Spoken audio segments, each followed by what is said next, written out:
लोक असम्मान करा ओडिया दमन करा गोटे नुआ पूरा कलंक कहानी तैयार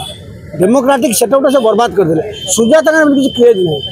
सुजाता जो लीक होता स्त्री लोक द्वारा किसी हेनी से जो डिपार्टमेंट लीड करते जो बहुल प्रचार होता बीजेडी बीजेपी कांग्रेस कहते आम माई पुओ को नहीं बीजेडी से तो से फेल है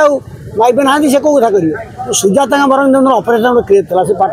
शिक्षक ये समय आसिए पाठ पढ़ी सुजाता चाकरी जीवन में एमती किसी क्रेडिबिलिटी तैयारी करना जहाँद्वारा कि बीजेपी ट्रम्प कार्ड कर इलेक्शन को ओह्ल बड़ चर्चा हम। सुजाता एमती अरविंद पाड़ी कथा कहतु आपड़ देखिए अरिंदम डाकुआ किसी लोक सत्यवत सब चर्चार अच्छा सुजाता चाकरी जीवन भितर एमती किसी लैंडमार्क कम करना जहाँ बीजेपी बड़ आसेट हम। किंतु पांड्यान चेष्टा करते ओडिशा बीजेपी चेहरा ओडिशावासी खाली चेष्टा हो जाते ना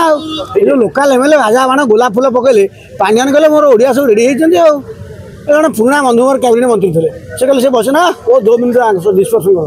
मैंने से कौन नचौले ना नहीं नवीन जो सुस्थ हो गला क्यों सुस्थ हो बहुत ड्रामा के लोग भूल ना लोक श्रुति शक्ति भूल जाते कि कथाटा हूँ पांड्यान कौन तत्व थवा जाए बीजेडी चापमुक्त हो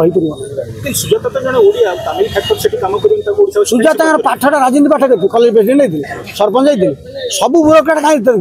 सुजाता परफॉर्मेंस कौन से निजे गोटे डिपार्टमेंट चलेले कहले ये स्त्री लोक द्वारा किसी हेनी भाइराल है जदिव भी ओडिशा बीजेडी बीजेडी चेहरा कर चेष्टा कर बीजेडी दर्जन लोक अच्छा पसंद कौन लोग भेटरान लोक अच्छा राम नाम अभिसंजय होना सी कहे गोरु मुंड थापिया जो से पार्टी बुड़ीगला तो मनीष मुंड खोज ना गोरु मुंड थापन बीजेडी चल मुख्य कारण कौन देखते चाकरी टका पैसा अच्छे कहीं बंधन भर रही बीजेपी दरबार चलती खसी टका हो अच्छे चलिए दरकार ऑफिस 10टा 3टा ऑफिस दरकार ये पैसा गोटे बिल्कुल सेक्रेटरी दिया दरकार रहीगला कौन।